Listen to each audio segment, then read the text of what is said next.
Hello and welcome to Warcraft Daily for today, the 3rd of August 2013. So in today's news we have Stormwind, a whole bunch of changes, some talk about personal loot in dungeons, and a summary of the latest blue posts. So first of all, for Stormwind we have some new information about the stuff that I covered yesterday. So during the Garrosh encounter you were reported to a bunch of places including the Temple of the Jade Serpent, the Terrace, the Temple of the Red Crane, stuff like that. Now the versions of these places that you go to, they have the same spell effect as the Stormwind screenshots, so it would stand to reason that Stormwind is also used in the fight. Also, some of the spells in the fight direct reference Stormwind, so we definitely know that we're ported to Stormwind and stuff happens. This involves these bombs and things, Corcoran bombs, stuff like that, and really nothing's been confirmed if there is any lasting damage to the city. But it does seem like Garrosh at least trashes the place up a little bit during the fight, so I guess he goes to go out with a bang, right? Next up we have Isle changes, and yeah, just some stuff. So based on initial feedback, they said they have lowered the health and damage of many of the creatures on the Isle.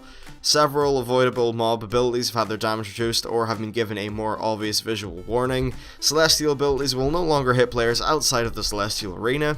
Using the Sensor of Eternal Agony will no longer make you hostile to friendly NPCs. And finally, many new quests have been added to the Isle which are designed to tell you more of its story.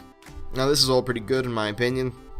Some of the mobs were a little bit ridiculous, so they didn't really coincide with the solo idea of this. They should still be challenging post-nerf though, I would imagine. Also, a lot of the avoidable abilities were just a bit cheesy and stupid, so it's good that they're being more obvious or being less punishing. So I actually think they're pretty good changes. Now the other things are that in 5.4 they are nerfing Throne of Thunder by 20% once 5.4 hits. And heroic scenarios will apparently no longer have an item level requirement, so that's kinda cool. Next up we have personal loot in dungeons, and this is short but pretty cool. So they said they were looking into it, but it won't make 5.4. Now I think this system makes absolute perfect sense, because if you think about it, you have a random group getting random loot, nobody really cares about each other, so they're just going to try to ninja everything. Personal loot makes much more sense from a person-to-person perspective because, well, less fighting, less bullshit. So I think this will be a very good change. Unfortunately, it's not going to make 5.4, but maybe 5.5 or the next expansion. It'll be pretty cool to see. And finally, we have blue posts. So, yes, let's jump into it. They are having bother with the legendary cloak upgrades. The current way it works is you can upgrade your epic one to 608.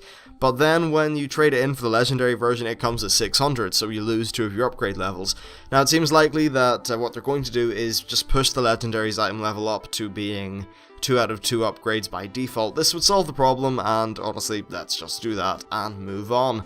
Next up we have the Epicness of Loot. So they agreed that some of the loot, the epics feel like blues and that sort of thing. And they talked about the idea of having heroic or Thunderforge gear being special. It was more special other than just having the green tag. The idea they gave was something like having a gold border like the Hearthstone cards. Essentially just making the gear being distinguished being a bit more interesting. So overall I just think the more that this kind of gear is distinguished, the better players feel about acquiring it. And also it needs to be the sort of thing where people can see it just by looking at your character. I'm not too sure how they do that because you already have different recolors. So yeah, it's an interesting challenge, although I do think that it's really rooted in that epics drop a lot these days, and really, unless you decrease the amount of epics that drop, I don't know how this would really truly be fixed. So that's it for today's daily. Thank you for watching. There's plenty of stuff coming up on the channel today. Please like and subscribe, and I'll see you next time.